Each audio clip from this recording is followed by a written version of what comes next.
Well, thank you so much for joining me. We're here on the Martin Talk Show podcast. We're here at Horrorific, the film festival. But you came here specially today for this opportunity to be on the podcast, which I really do appreciate, Sophie. Let's just jump straight in. Tell me a little bit about yourself and what you do. So you're an actress. Yeah. Well, yeah, so straight in, right? We're diving in, yeah.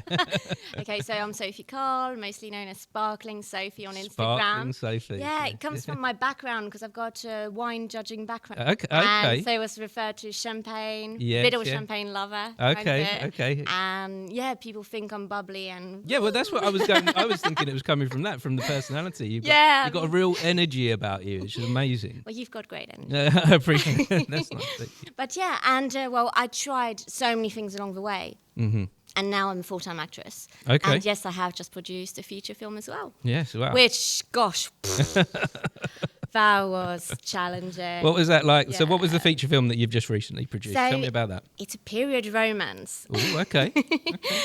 It's man, woman. Yes, yeah. Between the present and the Victorian era. Okay. Can't give too much away, but there's lovely, actors involved.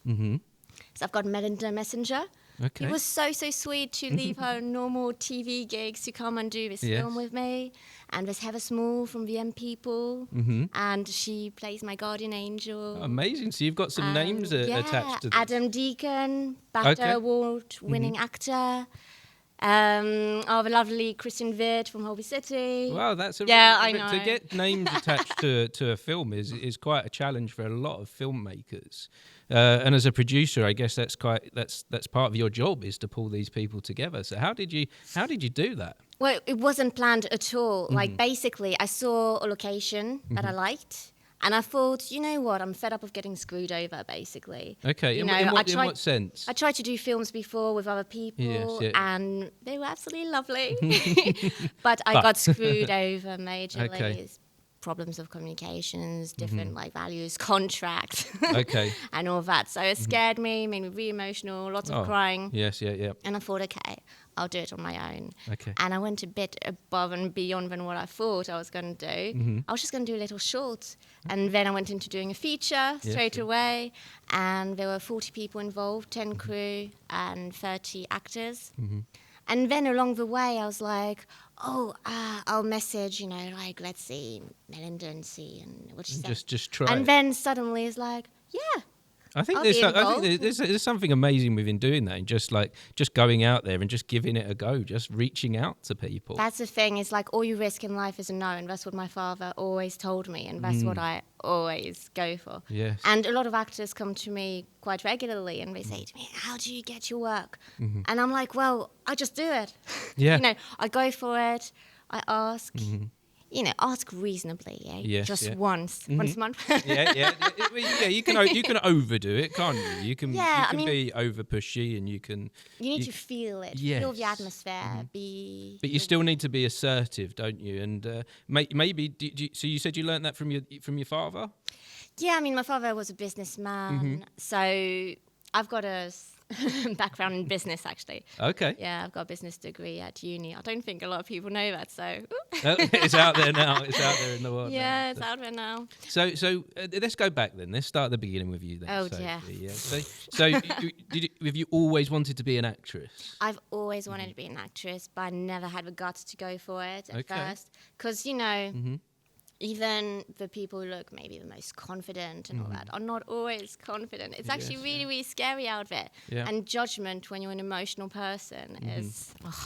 Yeah, and being an emotional person, I guess that's human nature a bit. And, that self-sabotage, that self-talk that we do, it can hold us back, can't it? So did that hold you back for a long time? Definitely. And I was always doing it, but just a little bit here, a little bit there. I did extra work there and here. So you were dabbling and trying and not putting myself completely in it. And then, let's say a lot of things happened in my life, family-wise and all that, without going into details. Okay. Difficult moments. So you had some struggles to try and get through, quite a few along the way. Thinking of my mum, like, nope. I wouldn't say too much. But I had quite a few things happen, and then I thought it's now or never.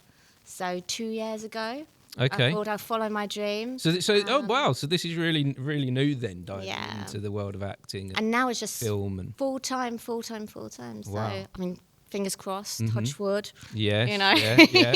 Well, but I really do believe there is something about just diving in and just doing it. So did you go into any kind of training for acting? I did do courses here and there. Yes. Like, I'd been med film school in Ealing. Okay, yeah. I think that school is really, really good. They specialise in the screen, but they're really cool. Their short courses are amazing. If you can go to RADA, go to it as well. I did do a little tour over there. And, okay. It was and so is that insightful. kind of like all new? Was this in the last 2 years? Yeah, no. No, so you did some of that previous. So it really was something in the past that you wanted to do. When you say you went to RADA, did you? I went to RADA, only a short course, but it was very, very helpful. Yeah. And it just gave me that confidence I needed. So I just did short courses here, short courses there. Because, you need a lot of patience to stay in the same place for 3 years and all this. And I'm getting older. Don't ask my age. No, we won't go there. No, I've learned my lesson on that one previously. And, I just can't go back to, to school for 3 years. No, of course. No, it's... do this.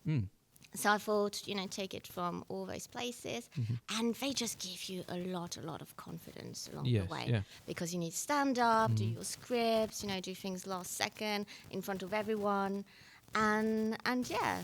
Yeah, it sounds really inspirational that you can make a change and go back to anything at any point in life, don't you? It's never too late. Like for me personally, it was about 2 years ago for me that I changed my life and turned it round and found something new. But that for me came out of a period of struggle. So I had a period of struggle and things were going wrong in my life. And for me previously, I wanted to be an actor. That's my past life. I for 20 years was like, right, I'm going to do acting and I'm going to do this thing. And I didn't see myself as anything else. But as soon as I stopped that, and had a struggle, had some hardship, and had a pause, I found the thing that I want to actually do for the rest of my life from that. And it sounds like you've had something similar. Yeah, no, I think definitely struggle is always, it's like the more failures you have, the closer to success you get. Yes, yeah. That's my kind of theory. Each time I get a no, I'm like, yes, I'm closer to yes. Come on. Yeah, Tell me no. It's almost like experimenting to find out what will go right, rather than I've seen people that stagnate and don't move because they're so scared of that word failure, because it does hurt, doesn't it? It's not nice experiencing failure. And through social media these days as well, it's so difficult because people see just the good stuff. Yes, yeah. And they all think, it's so easy. How do they do it? Yeah. Oh, it's because they're this, they have the right age, they have a good thing. It's like, And God. I'm in this phase at the moment where people are saying to me, how do you start a podcast? Oh, your life is so fantastic. And it looks like you're doing all this stuff. And yes, I'm sharing stuff on social media that looks like good stuff, and a lot of it is, but it comes from somewhere. It comes from all those failures. All those failures, all the experience, all the things. I mean, it's 15 years for me of going to events all the time, going everywhere, showing my face, and only after 15 years that you're finally in a place where you're constantly moving from one project to the next. Constantly, now, just going up slowly. Yes, There's a few exciting. And I was going to say, how does that feel beyond exciting? And it sounds like you're having fun. You look like you're having fun. So, oh God, I finished filming at 3 a.m. So okay, I don't know if I was. Oh wow! So you really are diving straight back out into the world. And, wow, that's so you were what were you filming recently then? Oof, dear. I've been filming on different film sets since the 1st of Jan every week. Wow. So, because on the indie level, it does go quite quickly, doesn't it? It's like boom, boom, boom, boom. Yes. Yeah. Well, for me as an actor, I struggled in the indie world actually, and I kind of question why I struggled quite so much to get parts. So how are you moving from one movie to the next? Because for me as an actor, I would just simply apply online, and it wasn't really happening for me, and I was doing a lot of self-tapes and not really happening. So obviously a lot of that isn't just not being right for the part or talent or whatever, but how are you moving through these parts so quickly and moving up so fast? I think for me it's just a combination of everything. Like I spend 2 to 3 hours a day, no matter what. Even like when it was my birthday, a few months ago, I came home at midnight and then I was doing stuff for 3 hours. And that stuff is basically looking everywhere. IMDb, what is happening? What films are being made? Who's doing what? Do I know this person? Are they connected to that person?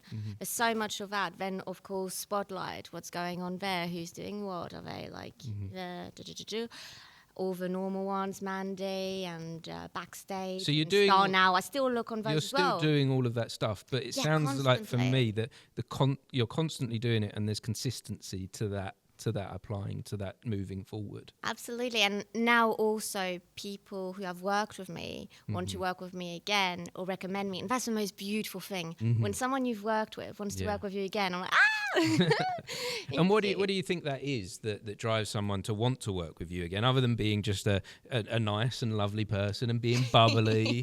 What is it that drives a director, a filmmaker to want to keep working with you?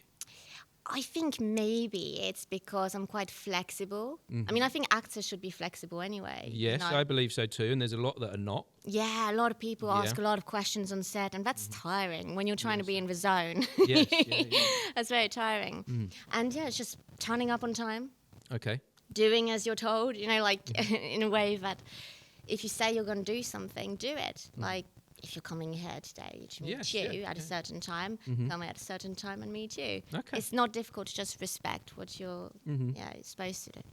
And just behave, I guess. Yeah, there is an element of that. Be nice to everyone. But I'm lucky, it's just, I like people anyway, so it's quite easy. Yeah, I think sometimes people forget the human element of creating these things and how important that is. And everybody is so important on set, and that's something which I always knew.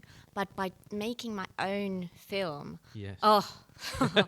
I really know now that every single element, every single person is super important. The person who dresses you, without a person who dresses you, you're just like running like a lunatic everywhere looking for your costume, continuity. It's woof.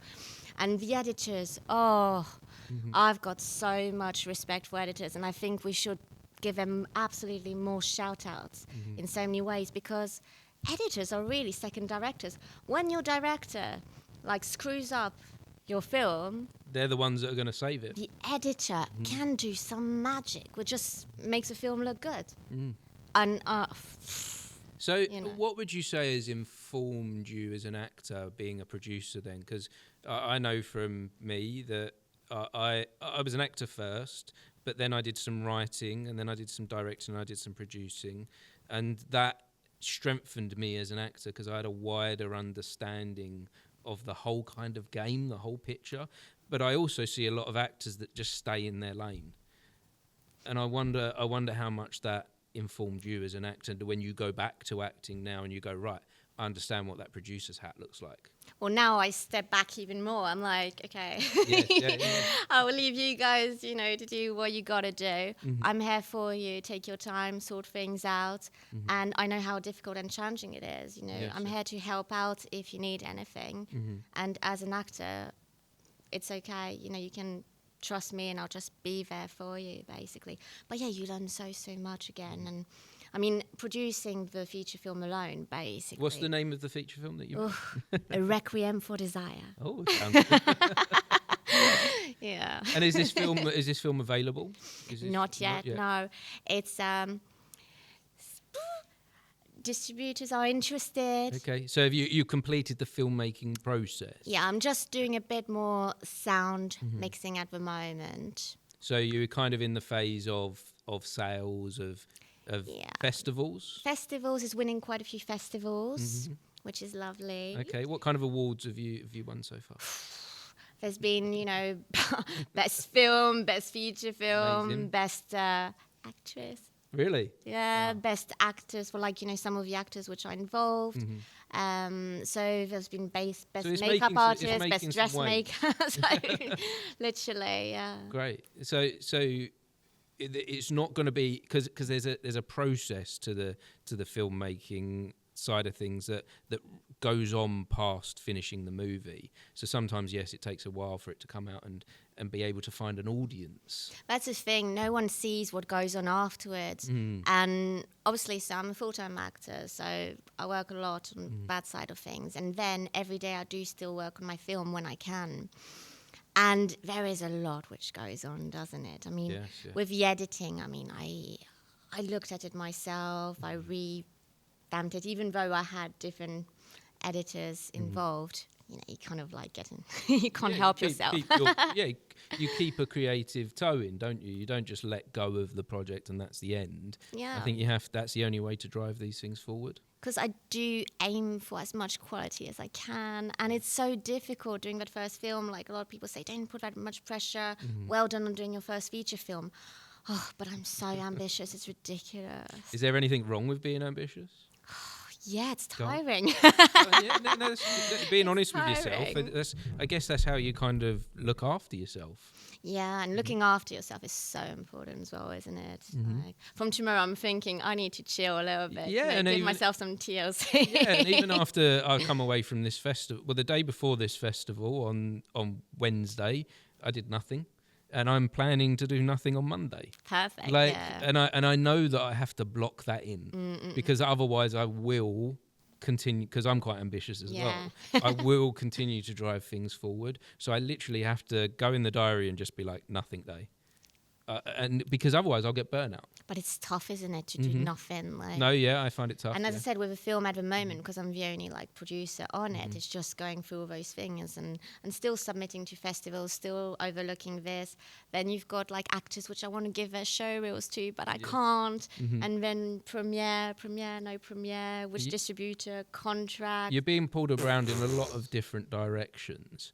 And so you can't give your best self to those other directions if you're not taking care of yourself, if you're not just resting every now and then. And it's so difficult as well to not listen to everyone, because I love people's opinion. Yes. But there's also sometimes you've got a tendency to ask too many opinions, and then it's like, whoa. Yeah, that's too many opinions everywhere. Yeah, we've got. I quite like getting opinions. I like it. But you're right on being careful on not too much of it, because everyone has an opinion. That's the easiest thing in the world to give. And there's a lot of people who think they've got the right opinion. But I think when it comes to when you're making something, like you're in that producing space, I think it does have to be driven by you first. And how do you filter those opinions then of which ones you are going to listen to and which ones you're not going to listen to? Well, now I've changed my mindset in the fact that it's so simple, really, but you don't think about it. At the beginning I was like, oh, help me. Yeah. But then I realized people just think you need help, but actually I kind of have a plan. I just need constructive criticism to keep me. So that help me phase that you went through, what was that? What was driving that help me? Well, because people were just getting involved without me asking or everything. And as a producer, everything is your fault, really. All relies on you. If there's anything going wrong, it's kind of all on you. And I really want to try and please everyone, but you just can't. No. And so it's tough. And now what's changed with those opinions and filtering those opinions, I will go to someone who's had the success that I want to achieve. Yeah. And it's so simple saying that, but actually we don't always do that. And now I just go to those people who are luckily in my life. And even Spencer. The ones that have done it. Yeah, Spencer, who's got this amazing festival. And, he's such a delightful person. I absolutely adore him. And he's been of an incredible advice to me. And I can rely absolutely on his criticism, trust him, and he's such a great person. Wonderful. So people like that are so essential in a producer's life and someone's life. Yes, yeah. No, it's interesting. Recently, my daughter featured on this podcast. She's 16, and she said the same thing. Actually, she said there's a lot of people where she's she's a musician, and she's doing really well with it, but everyone wants to give her their advice and opinion. but she came to the realization that she's listening to people that haven't done it, like that haven't performed and haven't stood on a stage in front of people. And she's like, I'm going to listen to those opinions, but actually I'm going to take the opinions of people that have been on a stage in front of a crowd first. Yeah. Like I'm going to strategically choose whose opinions I'm going to listen to and make action on those opinions. Absolutely. But it's crazy that we don't even think of that. No. Because it fires at us from all different directions when we're putting ourselves out there and doing the creative thing. I guess there's a lot of egos being thrown at us that we have to kind of manage, don't we? Yeah, and I guess a lot of people are trying to make it in different ways, and some people are just happy doing it like in their way and all that. But some people want to to reach your stars. And so what is the dream for you then? What does that look like? Are you reaching for the? There's nothing wrong in reaching for the stars if that's where we're going. What is the dream? Well, I'd quite like a regular TV UK series to get me in as actress. Main actress. Okay. Yeah. And what is it that appeals about that then? Well, that's the regularity of it. Like, it would be so nice for once to be on set for much longer than a couple of weeks with the same people. Yeah. You know, get that whole feeling of being able to rehearse before to have the script. I mean, with TV series, you can't rehearse much in advance. But let's say a big Hollywood film or something. Yeah. You've got the script so long in advance, you can really get into a character. I'm someone who, when I act, I like to be it. Yes. You know, that's me. I'm just like, in there. But sometimes it's difficult because in the indie circuit, you don't always have the time to get into the zone. I've been on those film sets more often than not, where you turn up on the day and there's the script and work it out, I've found really difficult when you're given a script at one moment and then you turn up on the day and it's a completely different script. Oh dear, yeah. Or suddenly they ask you to cry. It's a super emotional scene. Yes. And then everyone's laughing or talking about something else. Yeah. And I don't want to, say anything. I use it as, how do you say? I use it like as a fuel? lesson. Fuel. Well, to help me for the future. Right. Yes. Yeah. It helps my brain to focus and stuff. I've actually started chess because it really helps me focus more when I'm on set and if everybody's like going all around and going crazy. So playing chess has helped you as an actor? Absolutely. Okay. Tell me more about that then. That's really interesting because chess has helped me through life. Okay. So my dad taught me chess when I was young, and he actually said to me when we were playing chess when I was young, you can use these strategies. Okay. You can think more than just the next step. You can try out step 3, 4, and 5 in your mind. You can play scenarios. So how has that worked for you? Well, I haven't thought that far about it. For me, it's just a matter of focus, working my brain and keeping it active. And it's just that focus you need. I think with chess, yes, you need the intelligence and blah, blah, blah. But if you lose focus for 2 seconds, that's when you lose. Yes, yeah. And that focus on a set is what you need. Yeah, you have to be in the now, which is important for chess. You have to look at what moves can I make now, and remember the moves you're going to do afterwards. And then think through the new moves that you're going to do next. But being present is the most important thing. Being aware of the entire space in that moment comes first. And I guess being flexible is all in the way that if someone takes your move, know that there's another move that can be done. And as an actor, it's the same. Yes. If something happens, don't be like, oh my God, what am I going to do now? It's fine. Just do it the other way. Just move through it into, Like a child when they have a temper, is try so many different ways. Okay. And, you have to play with it. Yeah. Play with and I guess I think that's the best thing about being in the creative industries is play. Absolutely, and we need to play chess, by the way. Yeah, we can play chess. We can do an episode of the podcast. Do you know what? I want to do an episode of the podcast where I'm playing chess. Yeah. Can we do that? Yeah. Can we drink wine as well? Yeah, we can do that with wine as well. I haven't done it. I used to do podcasts with wine drinking. Okay. Yeah, during the lockdown. Right. I used to do tipsy interviews. Tipsy interviews? Yeah, I used to have one sip, ask a question, and have my celebrity guest have a sip and answer a question. And we used to be fire questions. That could be dangerous. Yeah. Was it dangerous? Dangerous good. Sometimes. What did you get from that then, from that experience of doing podcasting then? Do you still do podcasting? No, I only do it through the lockdown, the experience that I got from it is that I realized that people actually answered me and trusted me and believed in me to say yes to being on a podcast, which was inexistent at the beginning. Yeah. I was just like, hey, do you want to be on my podcast? And they were like, yeah. Wow. And I had lovely, lovely people like Rachel Johnson, the sister of Boris. Okay. There was Digby from Made in Chelsea, the grandson of Nelson Mandela. Great. A super random mix, like in my film. You know, I've got this tendency to just be surrounded by those wonderful people, but so different from each other. But they all have beautiful, beautiful, beautiful. It sounds like you're managing to pull connections and pull people in from all different walks of life. Yeah. I wonder what draws them into you in that way.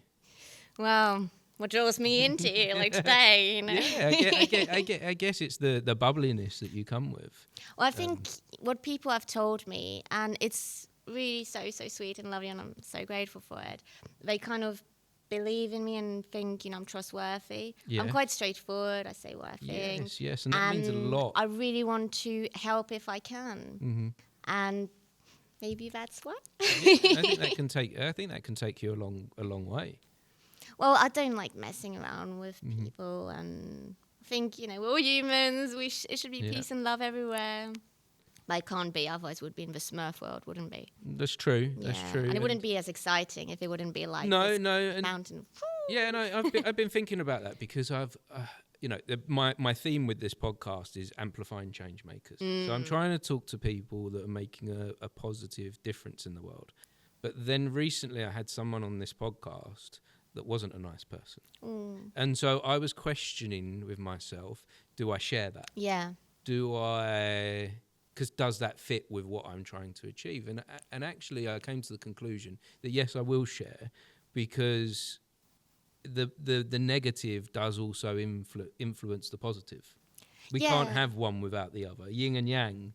Like, we can't have black without white. Like, and as we were both saying earlier, with failure and success, you learn from that negativity. Yes. I mean, without the negativity, you can't progress. Yeah, and and maybe it's a reminder for me for where I don't want to go. Because it's easy to fall into. Helped me so much, like all those kind of negative stuff, without going into details, but I've experienced some, like on set or not on set. Yes. Throughout. Yes, and you can look at that and be like, I don't want to be more of that. I don't want to contribute to that side. Now you know what you want, and I'm so grateful for those experiences, because now it's like, I know what I want more and more. I'm like, and you can lean into that more. Yeah, and I want that family, that kind of tribe, around you, where you can just go and do films forever together. Yeah, that's amazing. And you're a classic saying, your vibe attracts your tribe.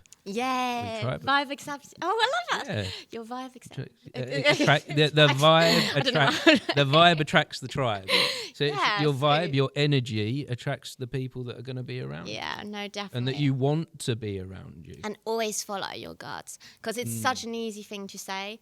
But sometimes I haven't listened to my guts. I was like, oh no, they say they'll do that, they'll do it. Yeah. Every time I should have listened. It's hard though. That's really hard, because I feel like we're kind of brought up to use your head first when you go through all the schooling system. It's kind of like think, we're told as children. But then the older I'm getting, the more I'm like, stop thinking so much. Stop going through every scenario like it's chess.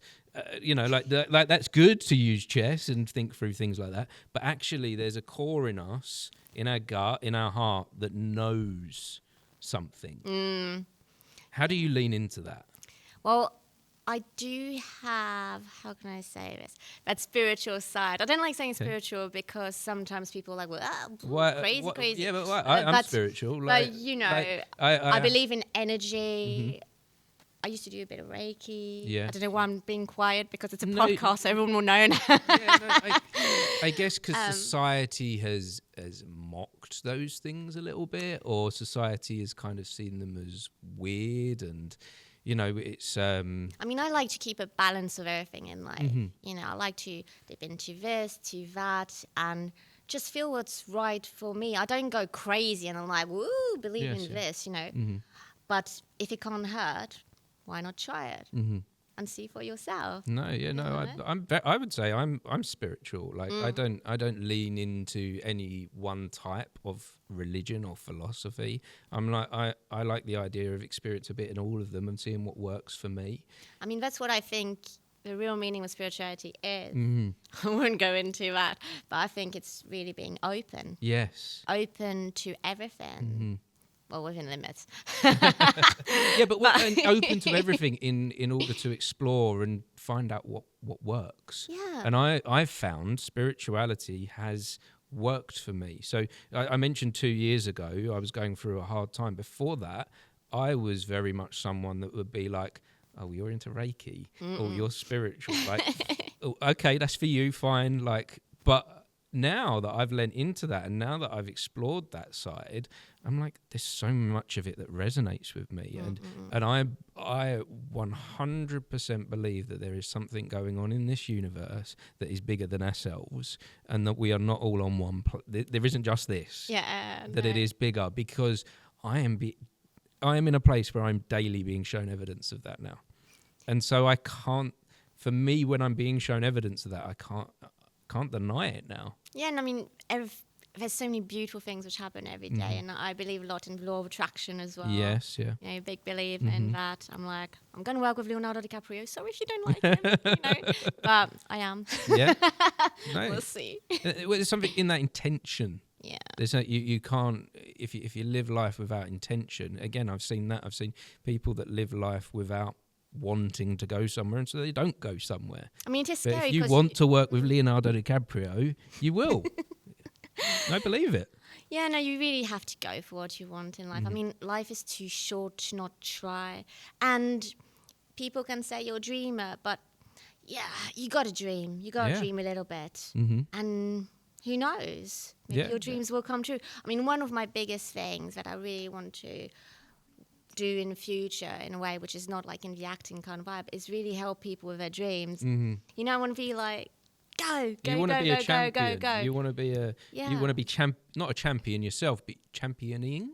Yeah, championing. Yeah, that's the word. That is the word. You want to be cheering people on. You want to be. Yeah, because I said so many people already come to me now, and you know, honestly, I'm just Sophie. Like, I'm not.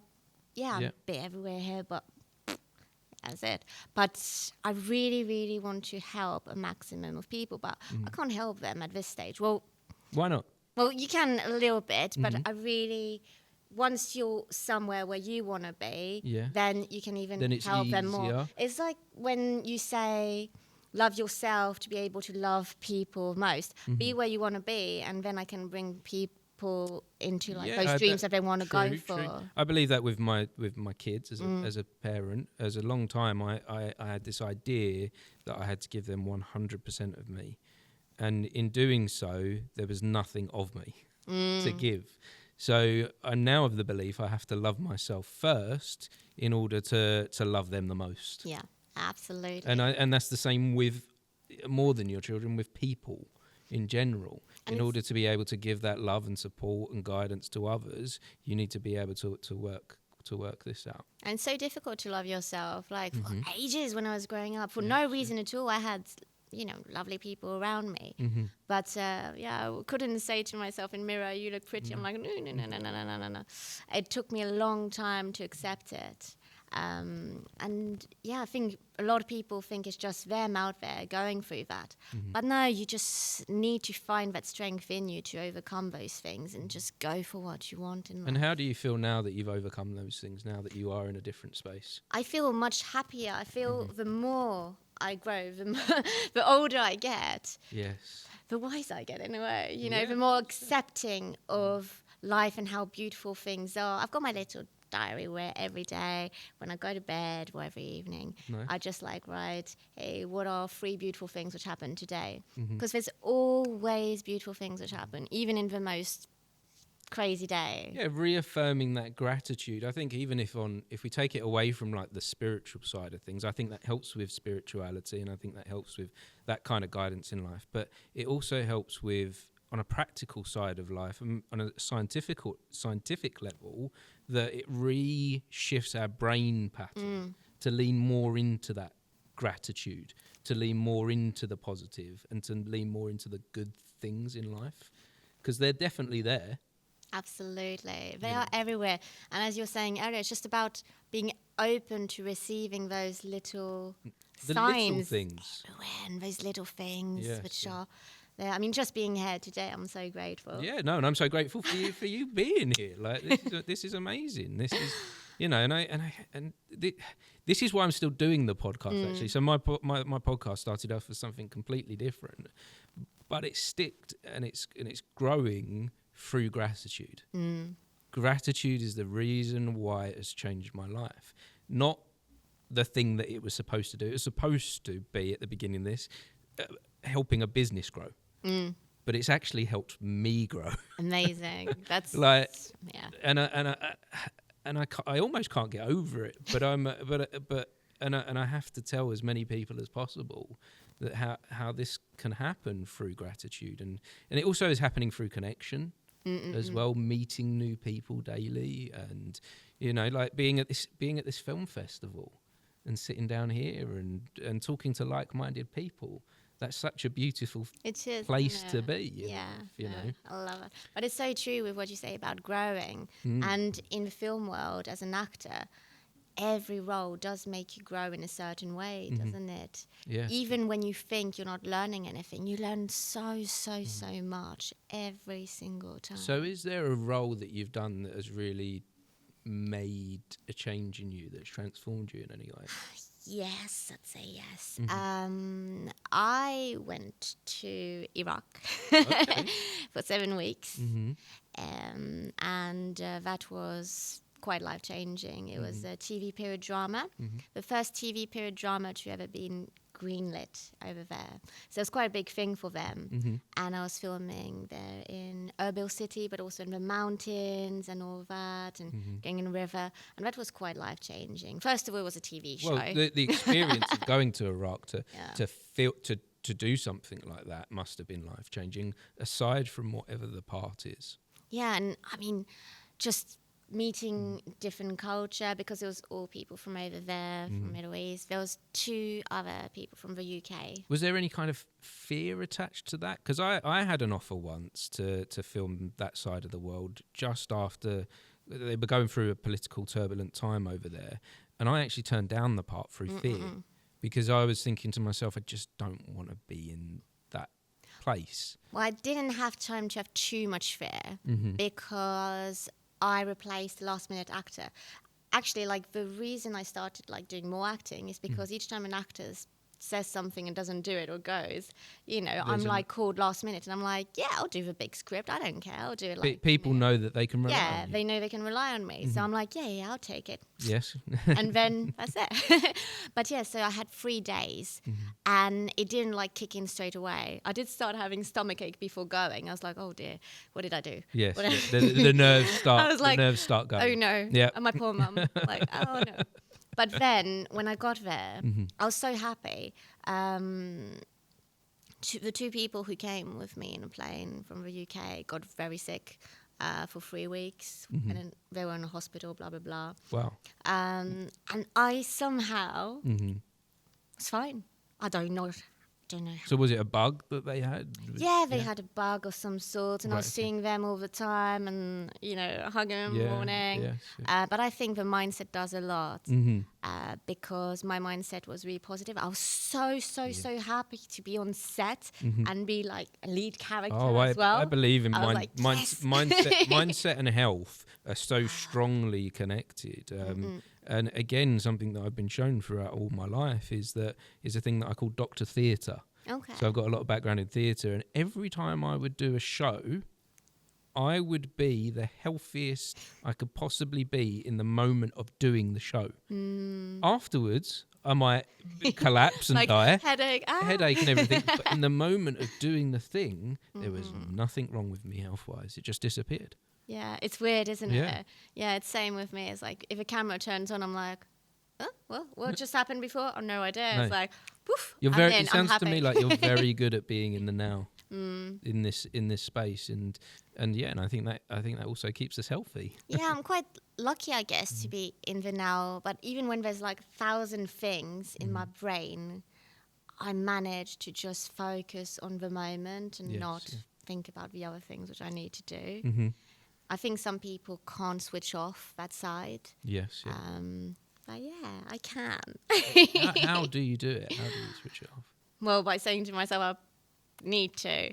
Yeah, by looking it goes back to looking after myself, and I do sometimes listen to a little bit of meditation, meditation, try and put myself in that, in that vibe, in that space. In the space, space is the word I was looking for. Yeah. And that space of blankness where you don't focus on the rest. And I also know that it's so important for my well-being. Because if I want to carry on doing what I want to do, which is acting regularly, I need to be healthy. Yes. And as an actor, you really do, don't you? Yeah. Because you just never know what can happen, and you need to do so much that people don't realize. And then you won't be able to be reliable like what you're known for. Yeah, exactly. Because you didn't look after yourself. That's so true. It will start going downhill. Anyway, let's not. I'm still good. So the part that you did in Iraq, how did that change you then? The actual part itself. That was quite cool, to be fair. There was, like, to simplify it, there was a lot of shooting, big armies. Action film. Yeah, action it was TV about series. just after the war and everything, and lots of armies and soldiers everywhere. Yes. And then my entry in the film, I arrive on a horse carriage and like, woohoo! I felt like such a Bridget Jones, I was like, of Kurdistan, yeah.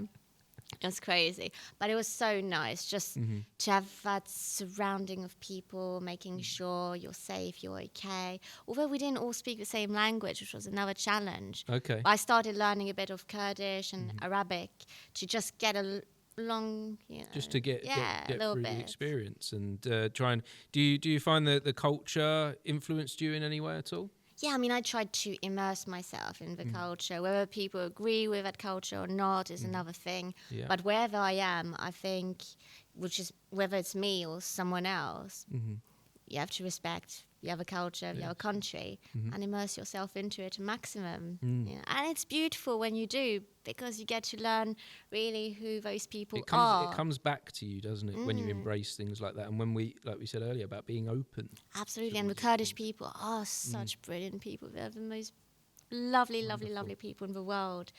And it's a shame because there's so many things happening in that area of the world which are quite... The politically turbulent. Which are seen as dangerous over here. Yes, yeah. And that's stopping them, those artistic souls, to go to where they want to go. But they've got so much artistic stuff inside of them. Having been there then, experienced that, how would you help those artistic souls move forward? Wow. It's difficult, given the visa. Yeah. First of all. Being accepting, being open to... being accepting, being open, looking at what they're actually doing in that part of the world. Yes, yeah. Because it's also available on places like YouTube as well. So you can check stuff on there. Adibin TV series is the last one that they've done over Kurdistan TV. And just looking at those and seeing if maybe there's some chance for distribution over here. How do you think there's a positive way that it can influence our culture and our media? Absolutely. I mean, I think just mixing up cultures in general is always helpful. Yes. And just and that's how we'll find the new and exciting things. Exactly. And that's what makes us progress and learn more about everything, learn more about each other, and understand more about each other. And there's so much to learn in doing that. Quite a bit. So I'm wondering now what the future. What are you wondering? I was going to what the future might look for you then, Sophie. We talked about dreams. What are your hopes and dreams for the future? Except working with Leonardo DiCaprio. Yeah. So we went there. Being interviewed by you again. Chess and wine. We're playing chess and wine. We're definitely going to do that. Happening, we're booking that in. You'll have to come to my theatre that I do. Amazing. And we'll do it on the stage. Ooh. Yeah, up for that. Yeah. Yeah, absolutely. This is how these ideas are born. Oh, I love that. You know. I'll bring the wine. Good, and I'll bring the chess. I'm so excited for that. I love chess so much. But it's funny actually because I'm doing so I did a podcast episode a couple of days ago with the board games community that are downstairs underneath the cinema, and then I'm going to be doing a Dungeons and Dragons podcast episode because I haven't played before, and I'm going to explore that with some people that play hardcore. They dress up.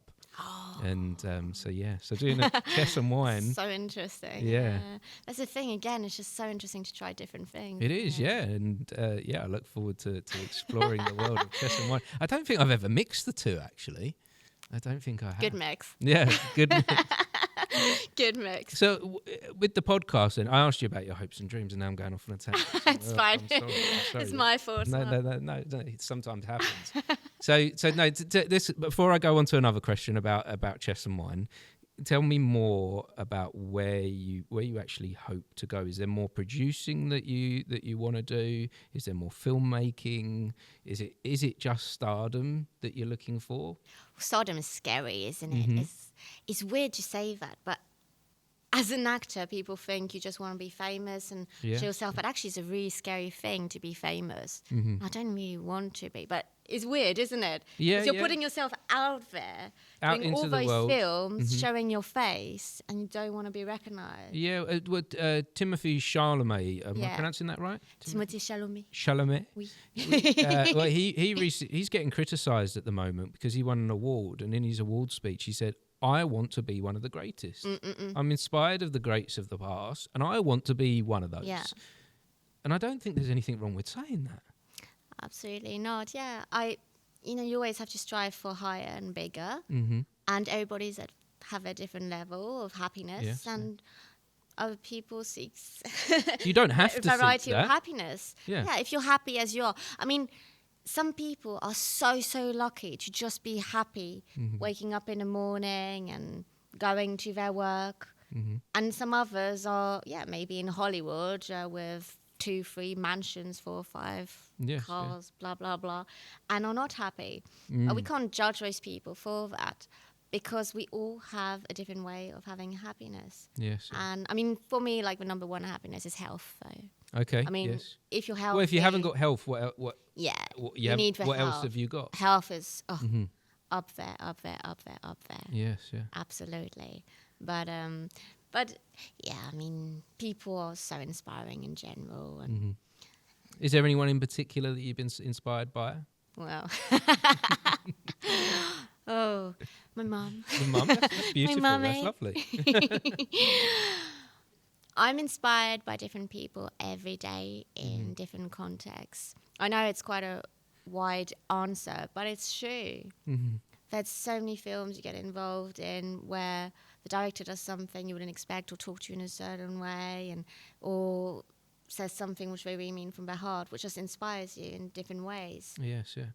Then, of course, there's the big inspirations like I'm not going to say his name again, Leonardo DiCaprio, where they've just been fabulous in every single role and everything. I don't know how he is as a human being. No, but the art, the craft. The craft, the way he just goes into role and gives it his all. Complete, just that completeness. And that's what I like, is just immersing myself completely in it and making the writer happy, their vision, the vision of a whole team come alive, because that stands to the actor to just make a good job out of it and be as natural as possible. I like to try to be as natural as possible. Yes, yeah. The day I'm not natural anymore, I want someone to say, get out of my set. And then I'll go back wine tasting. I think that natural thing, I think the camera can see it. I think that was one of my failures with acting, is I used to act when I would act, not so much on stage, but on film I would be acting. And when I look back at stuff, I cringe because I can see the acting. and the audience don't want that. The audience want someone to tell the truth. And the camera can see the truth. Absolutely. Everything can be seen. And I think that's why people love podcasts. Because you can't hide on here. I know, like you can't perform this. I've tuned into a few podcasts where I'm like, that person is so putting on a character, and we, as human beings, it's instinct. That gut tells you that they're not being truthful. That's why the wine and podcast is quite good, well, because with the wine they have to become real. Yeah, I guess so, because when you have a drink, you do lean into that truth more. So I feel you get to really know people, when they drink. First of all, see how they are, and also in the stressful moments, the most stressful moments, you can see who's playing a game, how they really and who's are, not, how they really are. Yeah. And I guess that comes out on a film set, doesn't it? It does from time to time, but as an actor, I just observe. I'm just like, okay. Yeah, again, taking it back to that's not how you want to be playing this game. Yeah, I mean, it's not my job to say anything, or I'm there to do what I'm told to do, complete what I'm supposed to do, and then remember. But yeah, wonderful. Well, thank you so much, Sophie, for sharing today. I do actually want to ask you for a bit of advice with your producing hat on, and your history in podcasting. Have you got any advice for me of how I can continue to move this forward in my journey? I think, well, again, as you said to me, your energy is just amazing. I appreciate it. And just that is just going to do its natural magic, first of all. Yeah. I mean, you've got the equipment. I mean, I don't know what we can see on there, but woo! Well, I started with my phone. Yeah. Episode 1 is my phone. That is it. But this is 300 episodes later. Yeah. So I don't let the equipment isn't the thing. Do you know what I mean? The equipment enhances the thing and it makes it more comfortable for the audience. Yeah. But it's not the thing, But it just gives it that little. It confirms level. And it also the equipment helps confirm, doesn't it? The tools help confirm that this is what you do. I'm trying to think, what to say to you, but you're natural. You just go for it. You're quite straightforward. You got it all. But that, in a way, that kind of helps because that imposter syndrome creeps in every now and again, and that negative self-talk that's talk creeps in, and I do things like that. I stumble over my words. I'm on a thing where I'm supposed to be talking, and yet I don't know how to talk. No, and so I go like, oh dear, like what am I doing here? Like I've done 300 of these. Am I sane? Am I normal? That's the most oh god. See, I say now everyone's gonna say. Now I'm stumbling because of you. Yeah, because we all do it, because we're human. But that's the thing, which is beautiful. It's just showing your true self. I'm a true believer in just being yourself, and that's it. And the because vibe will attract the tribe. Yeah, exactly. People know who you are, and then people can go elsewhere or come and join us. I believe the right ones will stay. Exactly. Yeah. But and it's also nice to just, I guess, finding those right guests along the way. But I think through different guests, you probably can find different guests through them as well. Of course, yeah. Because I definitely want to send a few people towards you. Yeah, I appreciate that, and that's very much what's happening with this. That I'll meet one person, and that leads on to 3 or 4 other people, and that seems to be quite. I'm enjoying that journey of life. Of doing that, of meeting one connection to the next, and it's quite like I say, a journey. Do you do any more acting? I kind of put acting to like one side. I don't think I'll ever stop doing that. I enjoyed it. I liked doing it. What I don't want to do is I don't want to ask others for their permission for me to do stuff in life. So it's not that I don't want to audition. I just don't want to be putting my life into other people's hands. Yeah. I don't want to be putting things out into the world and waiting for something to happen. That's not what I want to do in life. I want to be in control of this journey. And unfortunately for me, acting wasn't connecting. and wasn't working in that way. Podcasting is. Yeah, and you giving never me know control. in life what happens. Yeah. Someone can come and be like, hey, you're perfect. Yeah. I mean, if I'm making a film again one day, or even if I'm acting in something and they need an actor who's like conducting a podcast, I'll be like, hey. Then you know a podcast. Yeah. And it's giving me so much more. This thing, like the tagline on my podcast is amplify. God, my brain's gone completely blank now. My tagline is amplifying changemakers. What's your tagline? Let's repeat it. Amplifying changemakers is the thing that I'm trying to achieve, and that trying to resonate the positivity in the world is so much more rewarding than acting. So I want to lean into that as much as possible. That's beautiful, and I really would love to do more of all of that as well. I mean, I try to do it in my daily life, in some little ways. But it is nice when you've got a public platform where you can share that with everyone and help people along the way and meet people along the way from some energy. Yeah, no, this has been great, Sophie. I really do appreciate it. Thank you for coming and sharing today. Thank you for having me. And I don't know if anyone else is looking forward to it, but I definitely am looking forward to the chess and wine. Oh, I am looking forward to it so much. Yes, there's as soon as we wrap this up, we're going to book it. But if anyone wants to find out more about you, or they've listened to this interview and not an interview, conversation, and they're like, I want Sophie in my film, or I want some help with producing. How do they get in contact with you? Well, Instagram's quite easy. I see the messages. Okay. Sparkling Sophie 1111. That's my birthday. Good. 1111. 11 powerful numbers. Like Leonardo DiCaprio and Demi Moore. Oh, really? And Calista Flockhart. Wow. All actors, weirdly enough. Yeah, on 1111. Yeah. Wow. Yeah. Amazing. But that's the best method to be in contact with me. Or IMDb, Sophie Karl. Awesome. Karl. Wonderful. Thank you so much, Sophie. Really do appreciate it. Thank you. I really enjoyed it so much. Good. And if anyone has been watching or listening, we appreciate you for joining us for this conversation. Yeah, and follow your dreams. I don't know where I'm looking, but wherever it is. One of them. Wherever it is, follow your dreams. Yes. Do you know what? I title the episode something that we pick up on. I'm going to title this episode, Follow Your Dreams. Thank you, Sophie. Appreciate it. Bye-bye. Bye.